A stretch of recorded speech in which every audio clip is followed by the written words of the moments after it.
Quem é você?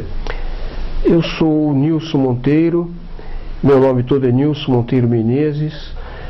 Meu pai era um espanhol, quer dizer, filho de espanhol, por isso Monteiro, e minha mãe, filha de baiana, Menezes. Como houve uma troca, o nome da minha mãe ficou por último, uma certa altura da minha vida eu puxei o Menezes para trás e ficou só o Nilson Monteiro. Nasci numa cidadezinha pequenina, em Presidente Bernardes, estado de São Paulo. Nasci numa casinha de madeira, ao lado de um açougue do meu avô, espanhol, esse sim espanhol, de Cáceres, na Espanha. E ali naquela casa nasci, numa cidade absolutamente esburacada, tinha erosão até no meio das ruas, mas numa cidade, além de calorenta, por causa do calor que é violento, calorosa, amorosa, carinhosa, e isso tudo me faz muito bem, não consigo esquecê-la um só dia da minha vida por onde eu esteja. Nasci ali, filho de Florencio Monteiro, que então era farmacêutico, e de minha mãe, Damares Rosa Menezes Monteiro. 26 de outubro de 1951, sou, portanto, escorpião. E escorpião é, assim, dos mais chorões, dos mais amantes, dos mais apaixonados. Essa também é a minha vida. A minha vida, em princípio, os 6 primeiros anos eu passei em Presidente Bernardes e depois eu rodei mundo, porque meu pai vendeu a farmácia, virou viajante, virou caixeiro viajante, e aí nós moramos em 9 cidades nesse Brasil todo. Aos 6 primeiros anos morei em Presidente Bernardes, aos 6 anos mudei para Presidente Prudente, que é ao lado, e depois começou uma rotatividade de cidades, que depois de Presidente Prudente foi Bauru, Campinas, São Bernardo, São Paulo, Curitiba, Maringá, primeiro Maringá, depois Curitiba, de Curitiba a Londrina, e de Londrina a São Paulo, de São Paulo a Curitiba, onde estou há 28 anos, a cidade que eu mais morei em todos os meus 64 anos de vida. Minha infância foi maravilhosa, linda, nós éramos em 26 primo-irmãos, vivíamos então na roça, dentro de uma cidade, porque a cidade era uma roça, era o caldo cultural e urbano da cidade, ele era rural. Nós vivíamos andando a cavalo, nadando em pequenos rios, em lagos e subindo em árvores, chupando manga. Tive uma infância, hoje eu conto isso para meus netos, e com muita emoção digo que tive uma infância maravilhosa. E aos 7, 8 anos de idade, quando meu pai começou a viajar para lá e para cá, nós éramos em 4 irmãos, somos em 4 irmãos, eu sou o mais velho deles. O segundo é Nivaldo, Newton e Florencio, que é o nome do meu pai. Esses 4 irmãos ficou uma certa época da minha vida muito difícil do ponto de vista do meu pai aguentar sustentar os 4, botar na escola, nessas coisas da família brasileira. Então ficávamos em 2 na casa da avó e 2 na casa do meu pai. Assim, a vida toda houve mais ou menos isso até a minha adolescência. Quando eu tinha uns 7 para 8 anos de idade, eu escrevi minha primeira carta, uma carta com muita saudade, e eu acho que é uma carta muito carinhosa para minha mãe. Essa época eu estava morando na casa da minha avó, numa outra cidade, e escrevi para minha mãe contando o ambiente onde viviam os cachorrinhos, o remédio que o meu irmão estava tomando para tosse, essas coisas que uma criança tem uma percepção, tem uma antena melhor do que a dos adultos, muito melhor do que a dos adultos, para transferir para os adultos e falar, olha, a vida é muito mais simples do que vocês acham. E essa carta ficou com a minha mãe até ela morrer. Quando ela precisava morrer, me devolveu a carta, e eu enquadrei essa carta, e ela está em minha casa, e foi, eu acho que ali que começou com essa carta o meu gosto, a minha paixão pela escrita e pela leitura. E foi ali que começou um Nilson, que eu queria, sempre disse isso para o meu pai, queria ser açougueiro. Toda a minha família, do parte do meu pai, os espanhóis, só um dos 9 irmãos não mexiam com açougue. Inclusive as mulheres acabavam ajudando seus maridos, etc. Um dos irmãos é médico, do exército, médico do exército, portanto não ficou nessa vida. Todos os irmãos do meu pai eram açougueiros, os filhos dele, os filhos dos filhos dele. Meu pai também saiu dessa vida porque meu pai, como era farmacêutico, depois virou viajante, ele gostava muito de cortar carne, de fazer as coisas, mas nunca foi açougueiro. E eu sempre quis ser açougueiro, porque eu achava uma poesia, uma coisa linda, descarnar em meia hora, uma hora, como é que aqueles açougueiros descarnam um boi, um carneiro, um porco, e aquela carne está ali para ser vista, para ser comprada, etc. E eu achava muito bonito e muito poético aquele trabalho, apesar de ser um trabalho ligado à morte. Mas o meu pai, ele era mais teimoso do que eu sou, muito mais teimoso do que eu sou. Ele era turrão, assim como toda a sua família de espanhóis. Meu pai me botou na escola, e além de botar na escola, ele disse: você vai ter que ler, ter que estudar, e me criou um clima de que para mim o caminho era a escola, era o estudo, eram os livros, etc. E então meu pai me tirou do rumo do açougue, embora até hoje eu adore a zona rural, o sítio, os cavalos. E vocês vão me suportando um pouco, porque eu sou uma bica de choro. O Hernani Buchmann, que é um intelectual aqui de Curitiba, disse que há vários mares no mundo: o Mar Cáspio, o Mar Vermelho e o Mar Nilson, porque é muita água dentro de um cara só. E aí, essa vida toda eu venho carregando há 64 anos, eu queira ou não queira, ela está presente em mim. Procuro manter isso como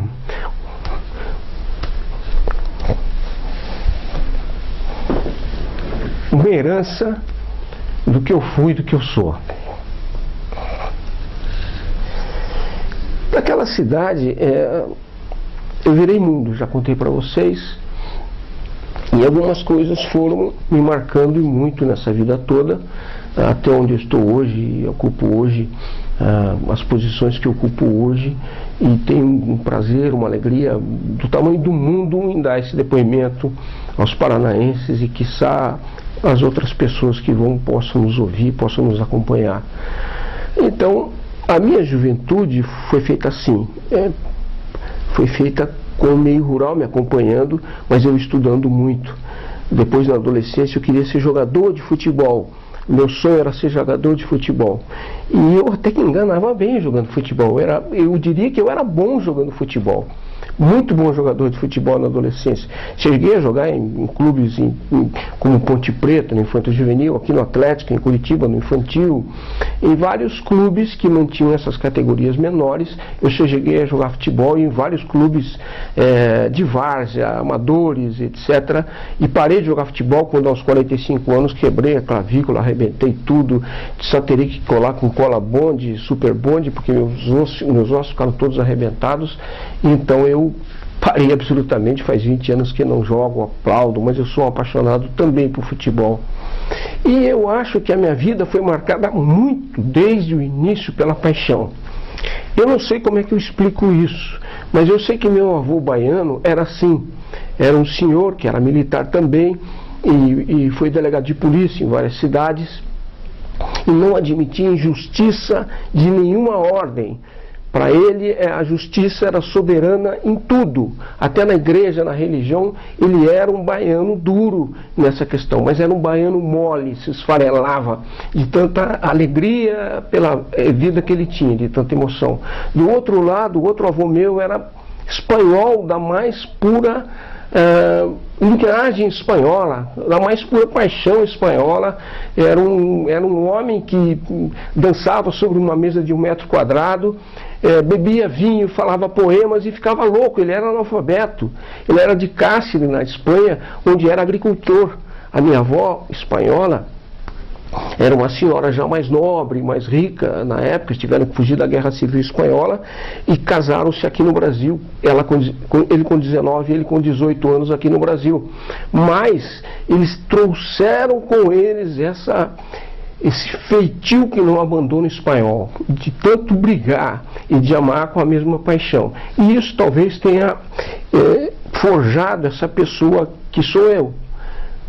Até os 9 anos de idade, 10 anos de idade, eu não me lembro, até minha avó morrer, espanhola, só se falava espanhol na casa dela. O português se falava muito pouco, e entre os irmãos, entre ela, os filhos e os netos, só se falava espanhol. Então, mesmo que eu hoje não saiba muito bem falar espanhol, castelhano, eu sei entender muito bem, eu sei compreender muito bem, eu compreendo muito bem e até arrisco alguma coisa em espanhol, embora a minha língua seja português, eu seja ignorante do resto do mundo do ponto de vista de idiomas.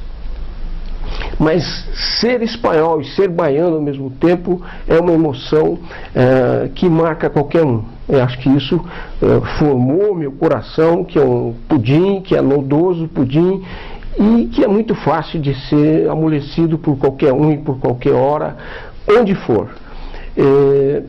Com isso tudo, graças a Deus, eu acho que eu arranjei um estádio de futebol cheio de amigos no mundo. E acho que se existirem, deve existir inimigos, eles não devem dar um time de futebol. Tomara que seja assim. Espero que seja assim. Depois daí eu fui crescendo, adolescente, vivia em Campinas, comecei a estudar, estudei em Londrina, porque ainda em 1964 nós mudamos de Curitiba para Londrina. Londrina era uma cidade nascedora, muito pequena ainda, tinha 30 anos de idade. Londrina era ainda muito pequena, as ruas, a maioria, todas elas de barro vermelho, terra roxa, e ali eu vivi então bons anos. Eu cheguei em segundo ano ginasial, segundo ano ginasial, fiz o primeiro ano ginasial em Curitiba e fui para Londrina, e ali então passei os primeiros anos do ginásio, fiz o primeiro ano de clássico, naquela época nós tínhamos clássico e científico, e depois vim para Campinas, onde completei o segundo ano de clássico, terceiro ano de clássico, voltei para Londrina, onde fiz faculdade, etc. A vida resumida do ponto de vista de estudo é essa. Em Londrina, eu vivi a mais linda, sorridente, preocupante e boêmia, louca fase da minha vida. Um dia, ao lançar um livro em Londrina, isso aos 15 anos, uma menina de televisão me perguntou por que eu amava tanto Londrina.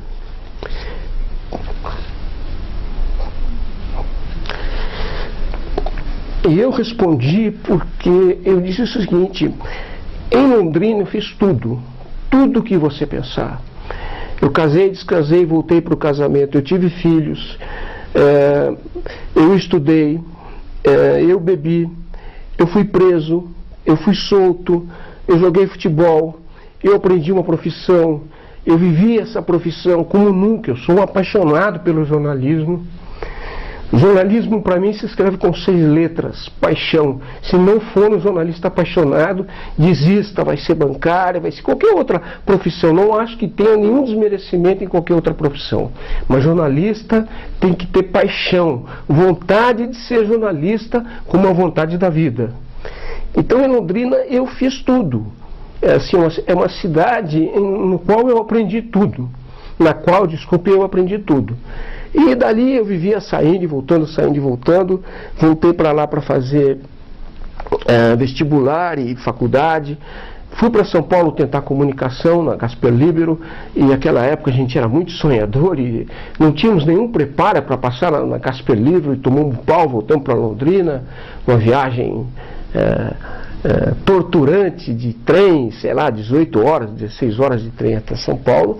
Não deu certo, voltei para Londrina. Naquela época Londrina ainda não tinha comunicação, na então Fundação Universidade Estadual de Londrina não tinha, era uma fundação, não tinha comunicação, e eu entrei então em História. Assim, eu passei um detalhe do meu currículo Vitor, que é um detalhe da área estudantil que é importante.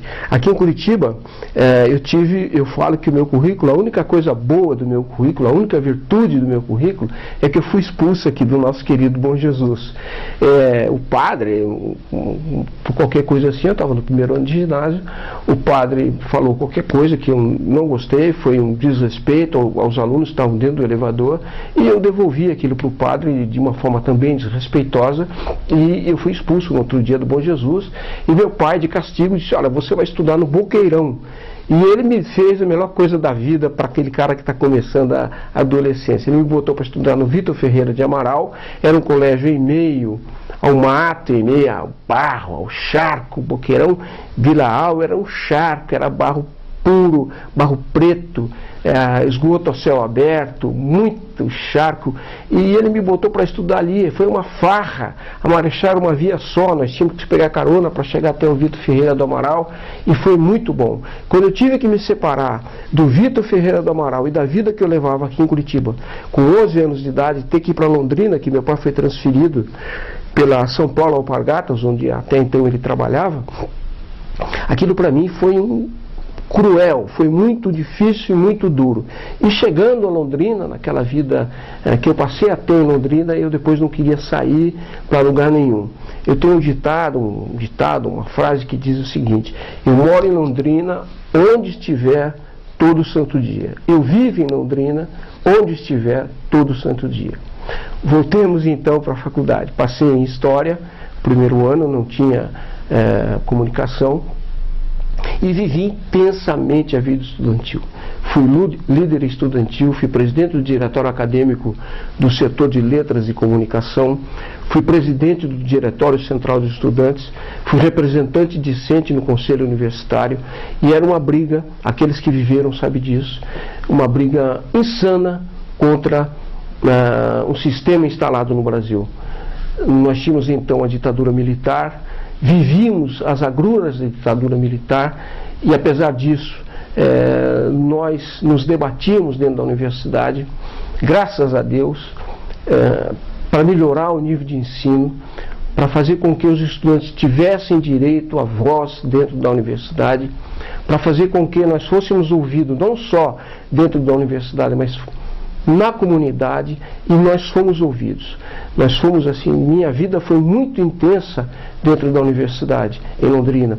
Eu passei inclusive por vários cursos, né, de história, fui para letras vernáculas, depois de letras vernáculas para letras anglo, e depois recebi o diploma de literatura e letras e literatura francesa, e junto com um curso de especialização em comunicação rural, que já existia comunicação. Saí só em 77 da universidade, fiquei 6 anos lá dentro, não por haver repetido nenhum período, mas porque trabalhei desde 1971 em jornais, e essa minha vida de jornais era pela manhã numa universidade, à tarde no jornal, à noite na televisão, ou à tarde na televisão, pela manhã na faculdade. Era uma vida muito corrida, de muito trabalho e de muito estudo, não é? E na universidade eu me arrumei mais milhões de amigos, de professores, de estudantes universitários. Em Londrina a vida era muito borbulhante. Em 1971, eu sonhava muito em escrever. Fosse para jornal, fosse para contos e poesias, eu já vivia cometendo contos e poesias. Em 1971, eu fui convidado por um amigo mais velho, 2 anos mais velho do que eu, um escritor, hoje escritor famoso, não só no Brasil, mas no mundo todo, Domingos Pellegrini.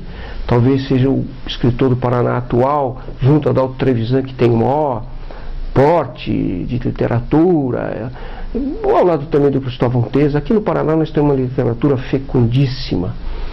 Então, em 1971, ele foi convidado pelo Cleto de Assis, que foi aqui de Curitiba, desenhar o padrão gráfico do jornal, para nós participarmos de um projeto chamado Novo Jornal. O Pellegrini foi então para chefiar uma redação que era um exército de redatores. Éramos eu, o Marcelo Oikawa e o Roldão Arruda. Todos os três, até hoje, jornalistas. E nós três compunhamos uma redação de um jornal que era semanário, que foi o início de tudo da minha vida profissional. Esse jornal era bonito, até hoje o padrão gráfico dele, do papel, da cor dele, ele era colorido, impressiona quem vê, quem lê, a coleção toda é uma coisa muito exuberante do ponto de vista gráfico e editorial. E ali então eu passei a afiar, a apurar aquilo que eu queria ser e aquilo que era meu instrumento principal, que é o idioma escrito.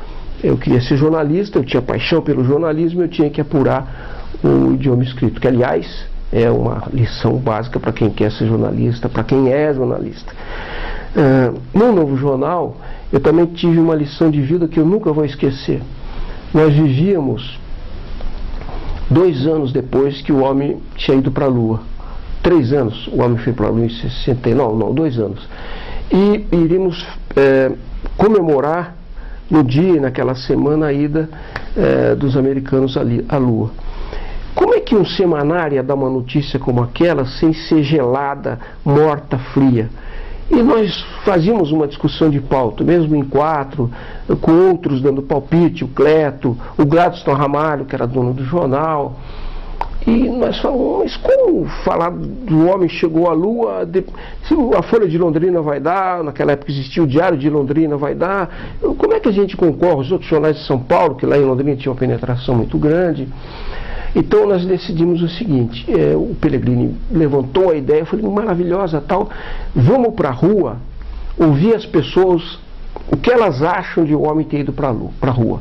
E eu saí com o meu bloquinho e fui ouvir carroceiro, professor, jornalista, dona de casa, açougueiro. Eu ouvi 20, 30 pessoas. O homem foi para a Lua, o senhor acredita nisso? O que o senhor acha disso?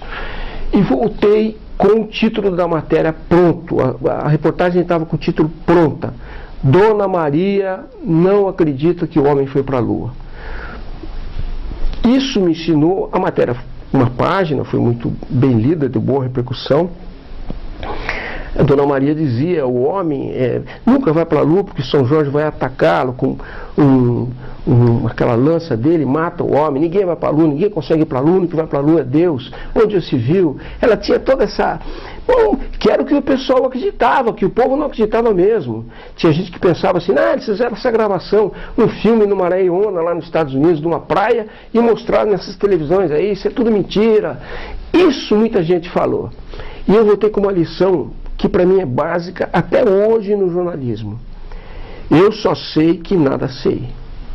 É uma dúvida socrática, Sócrates dizia isso, que te ensina o seguinte: ouça as pessoas sempre, respeite a opinião das pessoas sempre, saiba o que as pessoas pensam, acham, manifestam sempre, sejam elas dona de casa, jornalistas, médicos, cientistas, doutorados, doutorandos, mestrandos. Ouça as pessoas sempre que você for sair para fazer uma matéria, uma reportagem, uma conversa. Você tem que ter um bloquinho na mão, ou pelo menos seus 2 ouvidos absolutamente antenados no que as pessoas estão dizendo. Eu voltei com essa lição de vida e de jornalismo. Eu nunca esqueci isso. E eu nunca abandonei meu bloquinho de anotações. Até hoje eu vivo com ele. Porque as pessoas, mesmo que elas pensem absurdamente diferente de nós, elas pensam. Elas não são animais racionais. Elas pensam e têm muito a nos ensinar. Jogador de futebol, enfim, todo tipo de pessoa, de profissão. A partir dali eu falei, putz, o jornalismo é a minha profissão. E acabou, não aceito mais nada. Nem você jogador de futebol. Ainda tinha alguma chance, jogava bem, para lá e para cá. Você jornalista, e comecei a estudar para ser jornalista, mesmo estando em outras faculdades, mesmo aprendendo literatura francesa, inglesa, eu queria ser jornalista. E fiz isso toda a minha vida.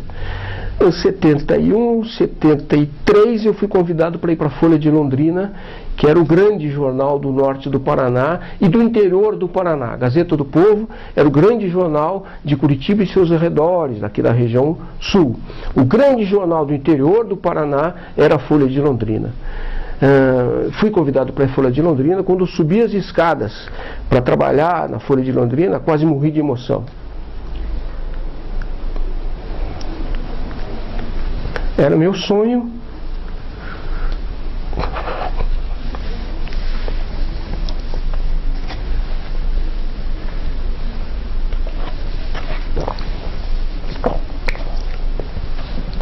Eu tinha 23 anos. Dezenas de pessoas queriam trabalhar na Folha de Londrina. E quem me indicou foi um jornalista que conheceu recentemente, um amigo no fundo da alma, chamado Délio César. Foi do Délio César a conversa com o Valmor Macarini, que era diretor de redação da Folha de Londrina, e numa quermesse em que bebíamos cerveja, quando o Valmor chegou, o Délio César falou para o Valmor: enquanto você não levar esse moleque para o teu jornal, o teu jornal não passa de ser um pequeno jornal. Quando você levá-lo para trabalhar lá, o teu jornal passa a ser um grande jornal.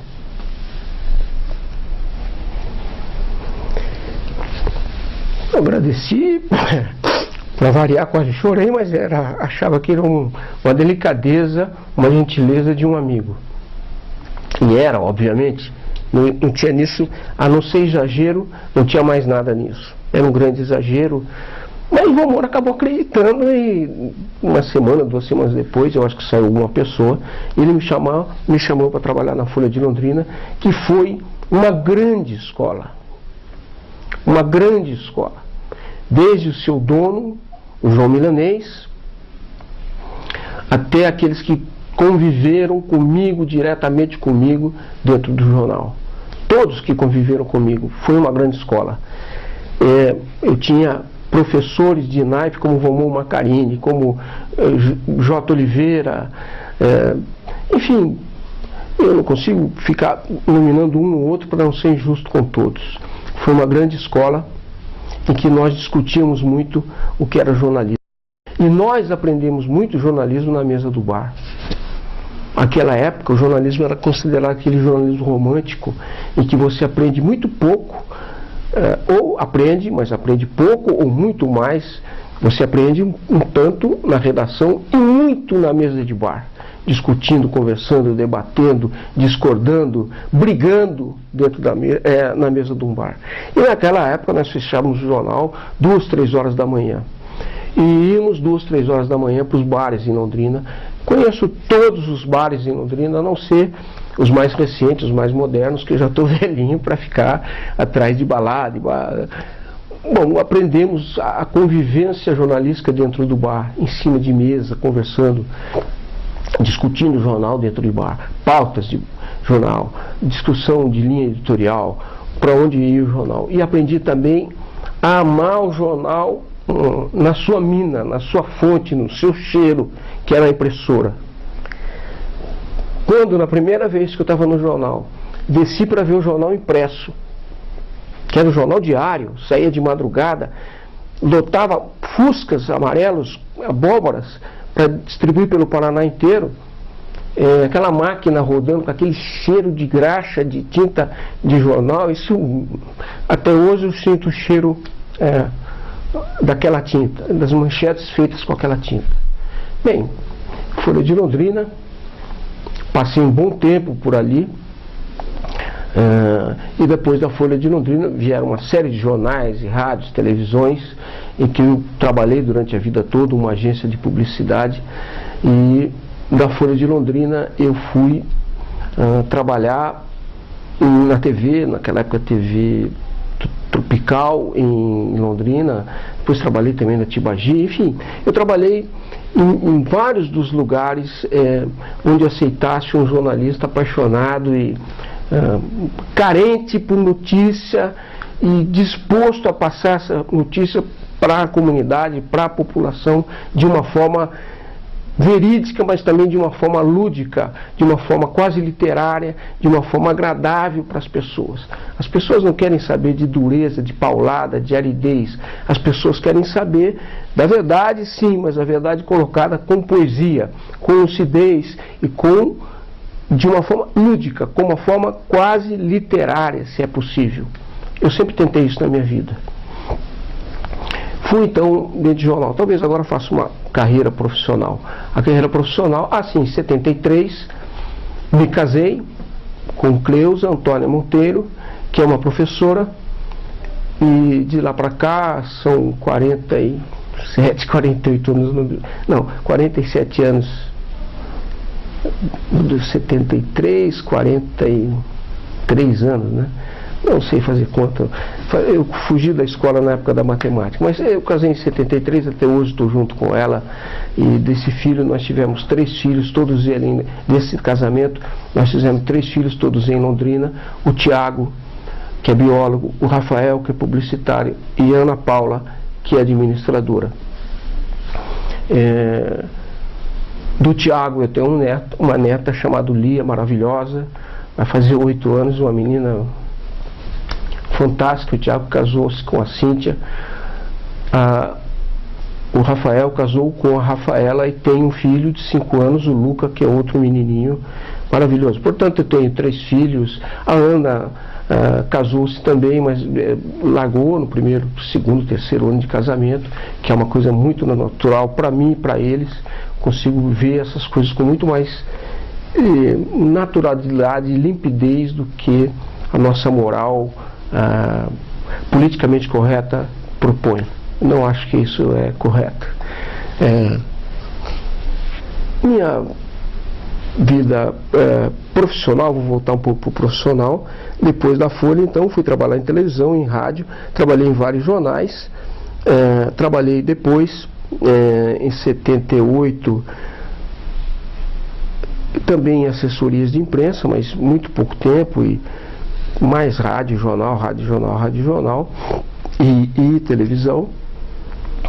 E, se eu não me engano, também não sei precisar muito datas, em 82 eu fui para São Paulo trabalhar num jornal de esquerda chamado Movimento, que era um jornal muito bem feito, era um jornal semanário, perseguido, ameaçado. Nós vivíamos com uma ameaça de bomba, de morte permanentemente. A ditadura foi um mal, o país não sabe. Aqui lá está ainda, 30 anos depois, o que foi esse período do ponto de vista de atraso tecnológico, científico, econômico, histórico, educacional para o país. Nós ainda vamos ter muito tempo de democracia, se Deus quiser, para poder aquilatar isso. Deixo um pouquinho a política de lado. Trabalhei nesse jornal e depois fui trabalhar no jornal O Estado de São Paulo. Eu saí da extrema esquerda para aquilo que eles diziam que era a extrema direita. Eu achava os 2 jornais muito respeitosos, e mais ainda o Estado de São Paulo. Foi um jornal muito respeitoso do ponto de vista da notícia. Você não pode brincar com notícia. A tua vida, a vida dos outros, a vida de uma família, de uma pessoa, de uma nação, uma vírgula acaba com uma vida. Ou seja, ela de uma família, de uma pessoa, de várias pessoas. Você não pode brincar com isso. Jornalismo é uma coisa muito séria. As pessoas falam que nós somos a antena da raça, mas nós somos a antena da raça tanto para o bem quanto para o mal. O jornalismo não se brinca. Depois do Estadão, durante um tempo fiquei aqui, voltei para Londrina, voltei de novo para o Estadão para trabalhar no Caderno Lais, um caderno de cultura, e eu tinha uma paixão assumida. Eu sou um jacu assumido, eu sou um jacu de roça assumido. Isso é uma coisa, eu acho a única coisa legal em mim. E eu queria voltar para o Paraná. Eu já tinha sido contaminado pelo vírus do Paraná. E eu vivi em São Paulo perturbado. Porque eu sou corintiano desde os 4 para 5 anos de idade. Doente, eu sou viroticamente doente pelo Corinthians. Porque meu pai me levou com 4 para 5 anos para o Pacaembu. O Corinthians foi campeão diante do Palmeiras. E de lá para cá ele arranjou um parceiro, um cúmplice, ele já faleceu há 13 anos, mas eu sou cúmplice, e disso não abro mão nem para os meus filhos, nem para a minha geração inteira. Então, eu era corintiano doente, mas eu falava, gente, eu estou em São Paulo, o campo Morumbi, o Pacaembu é aqui ao meu lado, por que eu não vou lá, vou voltar para o Paraná? Eu falava, bom, mas não é isso, eu posso ir lá e continuar sendo corintiano. Essa praga vai me acompanhar até o fim da vida, é uma das 7 pragas da minha vida. E aí eu queria muito voltar para o Paraná. Em 86, aqui em Curitiba, eles estavam abrindo uma sucursal da revista Isto É. E um amigo muito querido, o Hélio Teixeira, jornalista, foi jornalista da Veja, faleceu também recentemente, o Hélio me perguntou se eu gostaria de vir para Curitiba. Eu falei, Hélio, que hora sai amanhã o primeiro avião para Curitiba? Ele falou, não, você trata bem aí no Estadão, faz o seu pedido de demissão, você conversa com as pessoas aí é uma coisa meio, calma, não vai acontecer amanhã, você não vai perder o emprego. Eu falei, que hora sai o primeiro avião? Ele falou, acho que é às 10. Eu falei, então às 11h30 por aí você me pega no Afonso Pena. Ele falou, não faça isso, tal, e insistiu. Só que eu não tinha outra vontade, minha vontade era voltar para o Paraná. E o que fiz bem. E então voltei para cá, ainda sucursal, assim, conversei com um amigo meu, o Ademir Assunção, falei, Ademir, vou te deixar uma procuração, você vai ao RH do Estadão, e ele trabalhava no Estadão também, e você diz que eu apresentei minha demissão, porque eu estou em outro emprego, e a pessoa me disse, se eu não chegar lá amanhã, eu perco o emprego. E como eu quero ir, então eu vou para lá. Deixei minha carta de demissão com ele fez inclusive esse favor, essa gentileza. E no outro dia eu estava em Curitiba, onde eu estou há 28 anos. Em Curitiba, a Isto É ainda demorou uns 3 ou 4 meses, 5 meses para se instalar. Eu trabalhei esse período todo como assessor do então candidato ao Senado, José Richa, que era meu amigo de Londrina, era governador, depois saiu do governo, queria ser candidato ao Senado. E o José Richa me convidou para ser assessor de comunicação dele. Infelizmente fiquei lá 2 ou 3 meses em Brasília, não aguentei e pedi que eu não ficaria lá em Brasília também, que aquilo lá era um mundo meio agudo para mim, meio machucante, aquilo era meio dolorido, embora tenha aprendido muita coisa lá. E fiquei aqui em Curitiba, fui assim, logo depois a sucursal da Isto É abriu, eu fui para lá, para a sucursal da Isto É, fiquei um ano e meio, e depois da Isto É passei para então sucursal da Gazeta Mercantil aqui em Curitiba, onde passei um tempão, assim, de 9 anos, depois saí para ir para o Bamerindos, e voltei quando a sucursal da Gazeta Mercantil aqui criou um jornal chamado Gazeta Mercantil Paraná. Gazeta Mercantil Paraná era distribuído em todo o nosso estado, era um jornal, eu posso dizer, não tenho nenhum problema de como é que eu digo, de falta de respeito para os outros, ou de orgulho próprio, sabe assim, não tenho nada. A Gazeta Mercantil era um belíssimo jornal. No primeiro ano que ele foi às bancas, foi considerado o melhor jornal do Paraná, isso concorrendo com Folha de Londrina, com Gazeta do Povo. Era só um jornal feito na sucursal de Curitiba. Então fiquei 9 anos nesse jornal, depois fui a assessoria de imprensa do então Bamerindos, quando fui convidado para voltar para a Gazeta Mercantil e tocar esse projeto da Gazeta Mercantil Paraná, onde fiquei até o final dele. E depois a Gazeta Mercantil do Brasil todo fez a extrema e insana besteira de cortar 150 profissionais do seu corpo, e 1 ano, 2 anos depois ela acabou. Quer dizer, uma galinha que tinha o ovo de ouro da galinha no jornalismo é o profissional. Cortou o ovo, a galinha morre. Isso é muito sintomático e é muito rudimentar. Geralmente os patrões não percebem isso e incorrem em erros grosseiros, como foi o caso da Gazeta Mercantil, que fechou. E era o 5º jornal de economia do mundo, o primeiro jornal de economia da América do Sul. Foi o jornal mais responsável que eu trabalhei, mais correto que eu trabalhei. Tive um chefe que ficava em São Paulo, chamei o Matias Molina, ainda está vivo, um espanhol, turrão, bravo, que ele sempre nos disse e repetia: na Gazeta Mercantil, as pessoas, os repórteres, assinam o nome embaixo, que é para eles terem responsabilidade sobre aquilo que eles estão fazendo. Se você errar, você paga. Se você acertar, o bônus é seu.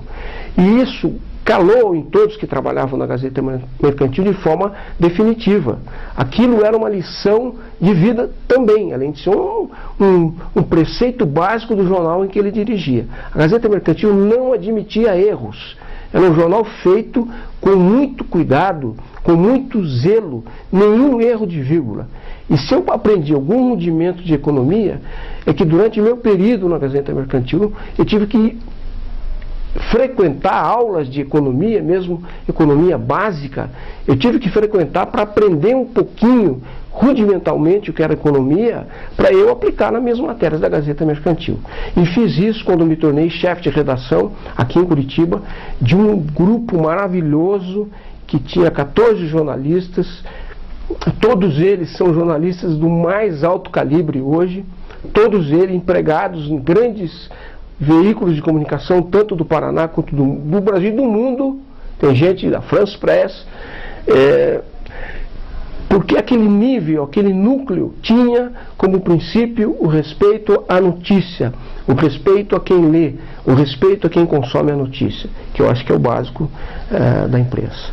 Então foi esse lado, o meu lado profissional, que depois saí, fui trabalhar em assessoria de comunicação de novo, fiquei durante um tempo na Coapar, um ano e meio, depois 9 anos na Associação Comercial do Paraná, e depois saí da Associação Comercial do Paraná há uns 4 anos e pouquinho, um pouco mais, convidado pelo agora governador Beto Richa para trabalhar com ele, não na área de comunicação, que eu acabo dando palpite todo dia e toda hora, mas na área, uma assessoria especial ali, que eu faço um briefing diário para ele de economia, do que está acontecendo no mundo do ponto de vista de economia. Então do ponto de vista profissional, o que eu fiz.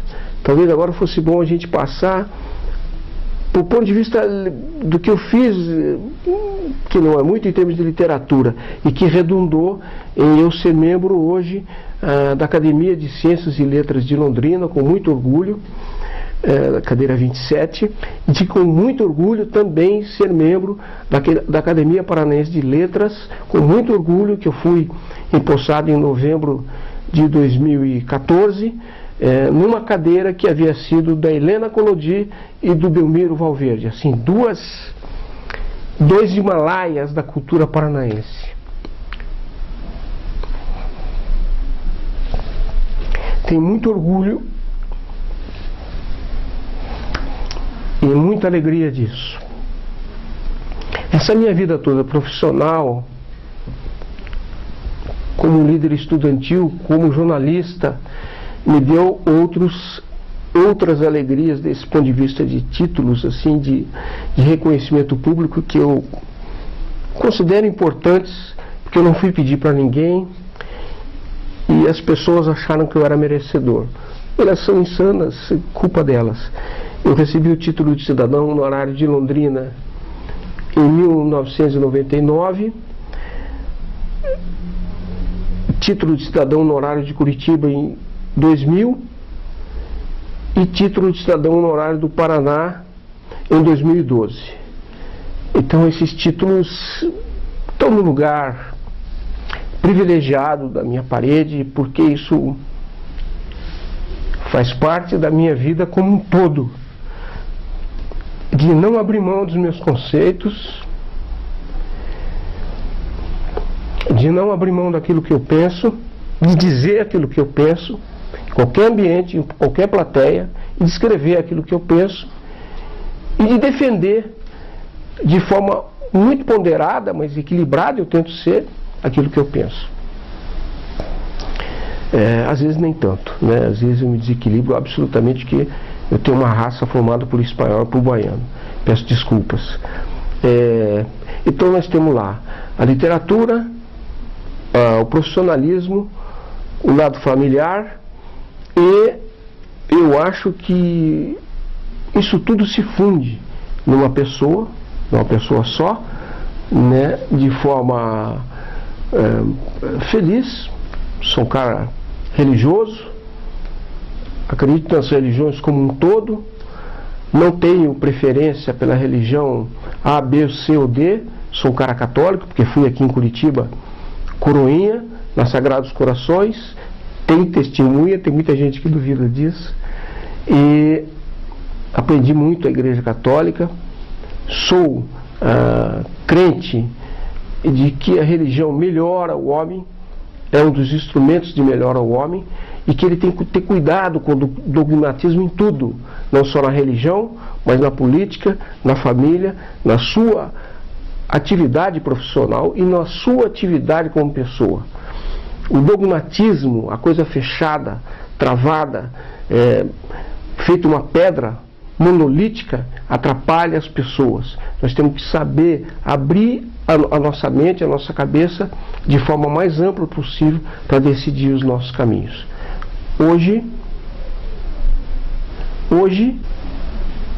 Hoje quero lembrar o fundamental também, mais uma passagem do jornalismo na minha vida, que foi o jornal Panorama em Londrina, que foi muito importante. Esse era o hiato que ficou naqueles anos de Folha de Londrina até 79, por aí. O Paulo Pimentel, o ex-governador Paulo Pimentel, criou em Londrina um jornal chamado Panorama, que tinha pretensões deslavadas de ser o segundo jornal, não do Paraná, do país. E ele contratou 14 agências, trouxe 42 profissionais, pagando ouro de São Paulo, do Rio, nomes nacionalmente premiados, etc. E lá de Londrina ele convidou uma meia dúzia de jornalistas, entre eles estava eu, para o Panorama. O Panorama, infelizmente, durou, pelo seu gigantismo, eu acho até que era muito gigante pelo tamanho do Londrina, lá do Paraná, e inclusive do mercado publicitário. E ele durou 1 ano e meio, 1 ano e 6 meses, se eu não me engano. Mas no Panorama eu dei o segundo título, ou o primeiro título que eu considero o mais importante da minha vida. E foi porque escutei as pessoas. Eu estava cobrindo a Geada Negra de 1976, e eu fui junto com o Ricardo Couto, que até recentemente foi assessor de comunicação do Lula, ex-presidente Lula, e nós fomos visitar fazenda, sítio, etc. E eu cheguei numa fazenda, num sítio, e eu encontrei um sitiante, um homem, um colono, não era dono, era colono, que trabalhava na cafeicultura, e assim, o chão todo cristalino, aquela geada queimou tudo, ficou tudo negro. O Paraná mudou de economia, mudou de perfil econômico a partir daquela geada. Então, eu perguntei, mas o que aconteceu, senhor? E ele, fumando ali o paeirinho dele, o cigarro de pai, fala, olha, o céu estava azulzinho, de repente ficou vermelho, aí virou um inferno. Com esse palavreado dele, com essa frase dele, ele explicou todo o fenômeno meteorológico que tinha havido, né? Estava limpo, aqui em Curitiba tinha geado e nevado no dia anterior, o céu estava limpinho, azul. Quando o céu em Londrina ficou escarlate, é porque estava mudando o tempo. Quando mudou o tempo, geou. Aquela tira escarlate queria dizer tudo isso. E eu dei esse título para a minha matéria. Literalmente, ipsis literis, com aspas, o céu estava azulzinho, de repente ficou vermelho, aí virou um inferno. Definindo a matéria. O Ricardo Couto pediu, e eu posso usar esse título também na matéria do Estadão, e ele usou num dos boxes, numas matérias menores do Estadão, o mesmo título. Essa matéria dele sobre a cafeicultura, a queima da cafeicultura no Paraná, ganhou o Prêmio ESSO. E ele me convidou, na época, não pude ir, para São Paulo para receber o Prêmio ESSO junto com ele. Uma passagem de jornalismo, eu queria por aí rodar para a literatura, para os livros que eu escrevi. Porque isso tem muito de literatura, muito de linguagem literária que nos é ensinada pela população, pelas pessoas. Eu não gosto muito da palavra povo, porque o povo é uma coisa meio abstrata. O que é o povo? Pela população de uma forma geral, as pessoas de uma forma geral, E essa literatura, forma de linguagem, todos eles nos ensinam um pouquinho a cada dia. E esse cidadão, esse colono, me ensinou isso. E eu transpus isso para o jornalismo. Então o jornalismo pode ter uma linguagem mais amena, mais gostosa, mais agradável. Ele pode ser um pouquinho literário. Ele pode ser ficção. Porque ficção é coisa de literatura. E você não pode contar ficção para as pessoas numa matéria de jornal. Mas você pode fazer matéria de jornal com linguagem literária. Bem, eu escrevi 11 livros na minha vida. Eu comecei em 1984 com um livro de poesias aqui em Curitiba chamado Simples. Foi o primeiro livro meu publicado. Eu já havia participado e ganho, desde os anos 70, de dezenas de concursos de literatura. Havia participado da editora cooperativa de escritores, que juntava escritores aqui do Paraná, São Paulo, Rio Grande do Sul e Santa Catarina. Então eu já tinha uma vivência literária muito grande, mas não tinha nenhum livro publicado. E eu mostrei esse livro para o Edson Gradia, que conhecia a então secretária de Educação e Cultura na época, que era da época do Richa, se eu não me engano. Eu não me lembro o nome, meu Deus, o nome de uma professora, daqui a pouco eu lembro, que senão vai ser uma injustiça com ela. E o Gradia falou: como você tem que publicar? Tem que falar. Era uma senhora de Cornélio Procópio, eu estou com o nome dela aqui. Aí ela pegou aquilo lá e falou: não, nós vamos publicar. E publicou o livro Simples de Poesia, que foi para a rua. Depois, vou fazer uma cronologia meio rápida, porque senão a gente fica 2 dias aqui conversando. Eu publiquei um outro livro chamado Curitiba Vista por um Pé Vermelho, que eram as impressões dessa cidade que eu tinha desde criança, vista por um pé vermelho, porque eu sou um pé vermelho, assumido, sou um pé vermelho, jacu, lá de Londrina e do norte do Paraná. Depois desse Curitiba Visto por um Pé Vermelho, foi publicado um outro livro chamado Ferroeste, um novo rumo para o Paraná. Esse já era um livro de reportagem, falando dessa ferrovia que é tão fundamental para a economia paranaense. E depois, quando eu saí da Gazeta Mercantil, ou junto com a Gazeta Mercantil, não me lembro, meio simultâneo, eu publiquei um livro chamado Pequena Casa de Jornal, que é um livro de crônicas. E aí vieram outros livros, como Madeira de Lei, que é a biografia de um madeireiro aqui do Paraná, Miguel Zatter. Veio um outro livro chamado Ricardo Lunardelli, que foi um fundador de Porecatu, no norte do Paraná, e cuja biografia só se contava o lado ruim, o lado do mal e não o lado do bem.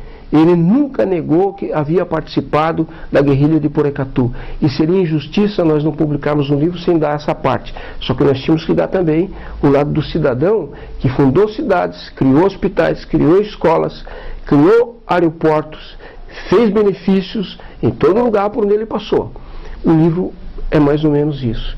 E ainda uma terceira biografia, agora terminada, agora lançada, que é uma biografia sobre um empresário aqui de Curitiba, nasceu num bará, que é o Joanir Zonta, dono do supermercado Condor, que começou o Condor com um armazenzinho de bairro de 100 metros quadrados e hoje é dono de um império. São esses livros de biografia. Depois há um livro ainda que fala dos 122 anos da história da ACP, da Associação Comercial do Paraná, e que busca na história do Paraná um estudo mais profundo, mais agudo, mais pontiagudo do que é esse estado do ponto de vista dessa coisa que fala que o paranaense não gosta de paranaense, dessa loucura que há aqui no estado nosso, de você não suportar ver o seu vizinho ficar bem de vida, ou crescer na vida, ou crescer na política, ou crescer na economia, né? Essa antropofagia que há no Paraná é uma coisa meio... né? E a gente precisa buscar onde nasceu isso. E o livro da ACP mostra um empresário que criou a ACP, que criou o Clube Curitibano, que criou o nosso passeio público, que foi um cara muito importante para a história do Paraná, o Barão de Cerro Azul, e cuja biografia estava soterrada durante 40 anos, ficou soterrada por interesses outros, sejam eles quais forem. Mas a história não dava o nome do Barão do Cerro Azul. Eu acho que foi, por parte da ACP, uma coisa nobre, você dá a honra de publicar um livro da ACP começando com as histórias do Barão do Cerro Azul. Era uma coisa que você devia ao Barão do Cerro Azul. E ele hoje é o único herói nacional, é o único nosso herói nacional, são 11 heróis nacionais e ele é um deles. Também, além do livro da ACP, publiquei outros livros com a mesma característica, que é o livro do Sebrae. Não sei se eu estou esquecendo alguns, publiquei 11 livros. E, por fim, um romance chamado Mugido de Trem, que é essa mistura do meio rural com o meio urbano, esse conflito que há entre o meio rural, entre o mugido do boi e o barulho do trem, que, queiramos ou não, é um barulho industrial. É um barulho que veio da indústria, é um barulho de aço, de ferro, de trilho.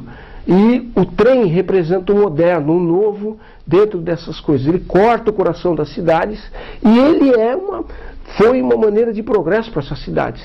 Então o trem, da mesma forma que ele pode ser, do ponto de vista do progresso, odiado, ele é amado inclusive pelas pessoas que viveram, usaram o trem. Eu fui um usuário maravilhoso, assim, usei 200 milhões de vezes o trem, tenho muita pena e chego a ter um sentimento de desprezo, pelo desprezo que o Brasil teve pelo meio ferroviário. O Brasil abandonou o meio ferroviário, nós não temos nada de trem no Brasil, a porcentagem do trem no Brasil hoje é um absurdo comparado com os países da Europa, Estados Unidos, etc. Então, o mugido de trem é uma tentativa de você mostrar esse conflito que há nas pessoas, e não na economia, na política, em qualquer campo, mas no campo das pessoas, do humano. Quando há esse conflito da pessoa, de uma cidadezinha pequena, do sítio, que ele vem aproximar o trem, que ao mesmo tempo ele não muge, ele apita, mas passa a ser um mugido, porque para ele também é um mugido de vida. Então esse Mugido de Trem foi um livro muito prestigiado, e os 2.000 exemplares que a gente fez, a editora fez, o Banquinho, acabou voando, desapareceu, graças a Deus. Tudo isso talvez tenha me levado a uma cadeira na Academia Paranaense de Letras. Talvez por isso tudo eu tenha sido convidado com muita honra pelo professor René Dotti, pelo meu amigo Dante Mendonça e pelo outro advogado Virmon, a integrar esse colegiado de nível que é a Academia Paranaense de Letras. Eu acho que é isso. A minha vida hoje continua sendo de um jornalista, eu não abro mão disso, e quando eu abro mão disso, procurem onde eu estou sendo enterrado. E não abro mão da literatura, dos livros e da liberdade. Para mim, as palavras terminadas em ismo há muito deixaram de ter alguma razão. Comunismo, socialismo, capitalismo. Para mim, hoje as palavras têm um radical terminado em ad. Fraternidade, liberdade, solidariedade, comunidade. Pronto, eu acho que essa é a minha biografia. Nesse encerramento funcionou aqui a cabeça careca, e eu me lembrei com muita alegria do nome da professora Gilda Poli, que foi quem leu o livro e publicou meu primeiro livro,